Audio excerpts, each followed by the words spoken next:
एक महात्मा जी भ्रमण करते थे तो उस समय असरफियां चलती थी, मोहरे असरफियां, तो उनको भेंट में देते लोग। तो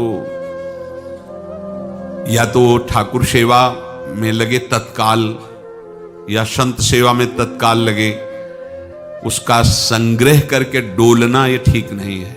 बैरागी के लिए सिद्धांत में ये ठीक नहीं है। तो जब 2, 4, 6, 8 ऐसे मोहरे हुई तो उन्होंने विचार किया कि और भ्रमण करके जब काफी मोहरे हो जाएंगी तो प्रयागराज में जब कुंभ पड़ता है, एक बार पूरे सब अखाड़े के संतों को, अलग अलग संप्रदाय सब संतों को बुलाएंगे और सबको पवाएंगे। अब साधु है तो यही विचार करेगा और क्या विचार करेगा। तो उन्होंने ऐसे डंडा बनवाया, बेंत, जो ऊपर से चूड़ीदार और भीतर पोला, और मोहरे उसमें डालते गए। और भ्रमण, जहां जहां श्रद्धालु भगत थे सबके यहां जाना और इच्छा रखना कि एक मोहर तो दे दे दक्षिणा में। कामना कोई भी हो वो बांधती ही है, ध्यान रखना। इसीलिए प्रभु जो चाहे वो करे, अपनी चाह नहीं रखनी चाहिए, अपनी चाह प्रभु की चाह में मिला देनी चाहिए। धीरे धीरे वो छड़ी भर गई। भ्रमण करने वाले महात्मा चूड़ी लगाई, इंतजार करते रहे जब प्रयाग का कुंभ पड़ा तो चले। तो रास्ते में एक गांव में पूछा जाता है, जैसे कहीं रुको कि कोई श्रद्धालु ऐसा है जो संत सेवी है। तो कुछ लोगों ने बताया, हाँ एक परिवार है बहुत संत सेवी है और आपको मिलाते हैं उनसे। आइए महाराज, घर में रुका, खूब अच्छा हलवा पूड़ी पवाया और जो घर के मालिक थे चरण दबाए। चरण दबाते दबाते उनकी दृष्टि पड़ी उस डंडे पे, इतना मोटा और ऊपर से कुछ चूड़ी सी भी नजर आ रही, इस डंडे में तो कोई रहस्य है ही है। अब महात्मा जी को खवा पिला के सुला दिया। महात्मा जी जब सो गए तो पत्नी से धीरे से कहा, वो डंडा लाओ बाबा जी का डंडा। वो चूड़ीदार जो ही खोला पलटाया तो सैकड़ों मोहरे। ऐसे संत रोज पधारे भगवान, तुम आनंद हो जाए फिर क्या। पत्नी से कहा, नाप के कंकड़ लाओ। वो तो महात्मा जी तो खाए खीर पूड़ी, आराम से सो रहे। रात में पूरी प्लानिंग करके उसमें कंकड़ भर के चूड़ी लगाकर सिराने रख दिया, सारी मोहरें हटा ली। महात्मा जी आराम से छड़ी उठाए तो वजन पक्का। वैसे बड़े लोग चतुर होते हैं, पर ये नहीं जानते कि कर्म कितना भयानक होता है। और उनकी कोई संतान नहीं थी, पर धन में इतना प्रेम उनको था। बहुत सावधान। साधु महात्माओं के पास जो अर्थ है, गृहस्थी अगर आता वहीं से है, पर अगर उसको जोर जबरदस्ती या किसी छल कपट से, तो वो उसका विनाश ही करता है। आज तक का प्रमाण है। अब उनको ये भाव पता नहीं होगा, या पता होगा तो लोभ के कारण वो उसको मान नहीं पाए होंगे। महात्मा जी गए प्रयाग में, किसी अखाड़े पर रुके और वहां प्रार्थना की कि कल जो है संपूर्ण अखाड़ों का निमंत्रण किया जाए और सब संतों को भोग पवाया जाए और उनको दक्षिणा भी दी जाए।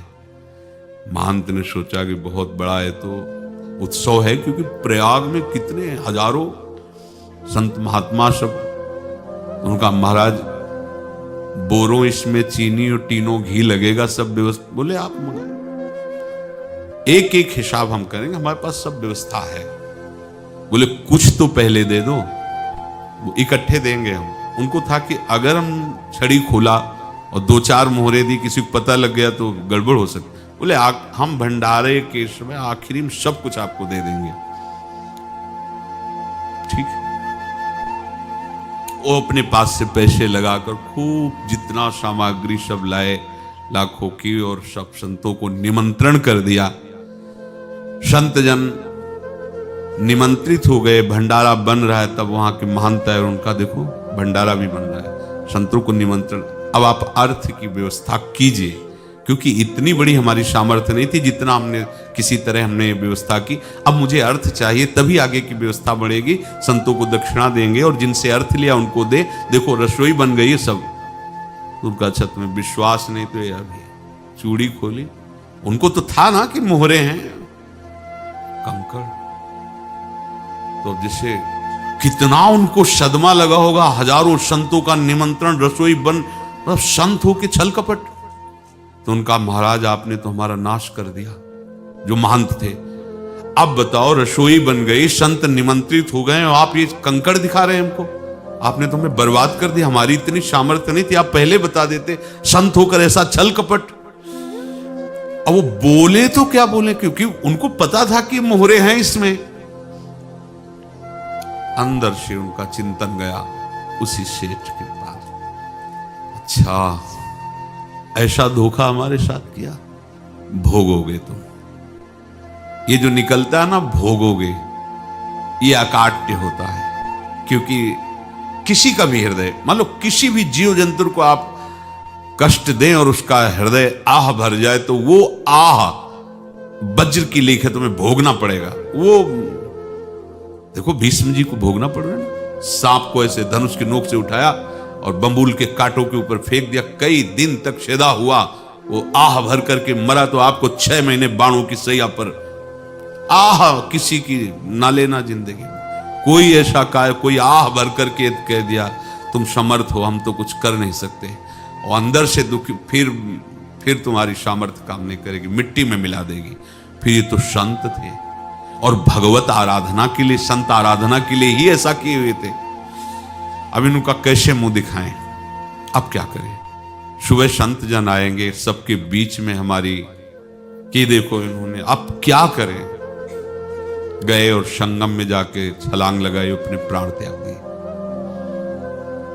अब उनके तो पास मोहरे थी और व्यापार बढ़ा, और 9-10 महीने बाद ही लड़का हुआ। अब तो उनको कि संत फलीभूत हो गया। देखो व्यापार चल रहा, लड़का नहीं होता था, लड़का भी हो गया, बड़ा आनंद छा रहा है। जब से वो प्रकट हुए और धन की वृद्धि शुरू हो गई, पढ़ाई लिखाई में उनके खर्चा हुआ सब, बस बीमारी शुरू हो गई उनके शरीर में। अब उसमें पैसा जाना शुरू हुआ। इतने आसक्त तो वो दोनों हो गए कि कुछ भी हो, व्यापार ठप, संपत्ति बेचना शुरू। तो उन्होंने कहा कि बेटा मैं क्या कर सकता हूं तुम्हारे लिए। बोले हमारी अंतिम इच्छा है, प्रयाग चलो और जितने प्रयाग में संत महात्मा सबको एक बार भंडारा करवाओ, हमारी इच्छा अंतिम है। क्योंकि अंतिम यही इच्छा थी। बोले अब ज्यादा संपत्ति तो नहीं रह गई। तो बोले घर बेच दो, मेरे लिए ही तो है, बेच दो। मुझे लगता मैं बचूंगा नहीं, पर मेरी अंतिम इच्छा पूर्ण कर दो। घर बेच दिया, जेवर बेच दी। वहां गए, जब संत सेवा की तो बोले मुझे संगम तक ले चलो।